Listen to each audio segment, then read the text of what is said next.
Lahara-pameana ho an'ny solombavambahoaka voafita ato anatin'ny distrikany Mandoto, Andriambavonjy Nantenaina, ny anafoana ny lafin'ny tsy fandriam-pahalemana. Ny alarobia lasa teo no nametrahana azy tamin'ny fomba ofisialy ary taty an-toerana ny filoha-hevitry ny antenimieram-pirenena izay nanamafy ny mahazava-dehibe ny asan'ny solombavambahoaka. Ny zavatra tsy maintsy ambarantsika dia aoka ho fantatsika zany fa misy etaetam-bahoaka zay tsy maintsy ajain'ny solombavambahoaka dia ny anatanterahana an'izay no mety alaim-panahy ilazan'ny olona hoe makatsy makaroa.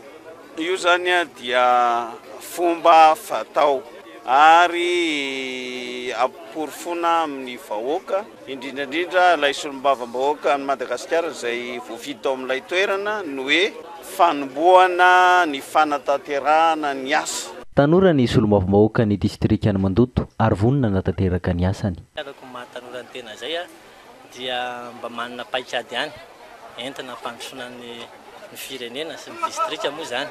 Ka ao anatin'izay fantatrao fahatonana zany mbola tanora manana fahavitrena tsara dia efa voalaza ka hatramin'izay moa zany hoe tsy maintsy mianky amin'ny drafitra matipaika foana zany. Dia ny tenako zany efa manana ny drafitra io entina fampandrosoana ny distrika Mandoto. Izay no hitako hoe fitaovana mahomby satria hatramin'izay manko ohatrany hoe lasa ampanidinana fotsiny zany le resaka fampandrosoana fa tsy maintsy tokony planifiena mialoha daholo ny resaka fampandrosoana zay dia efa manana an'izay ny tenako izay angamba isany hitako hoe tombony.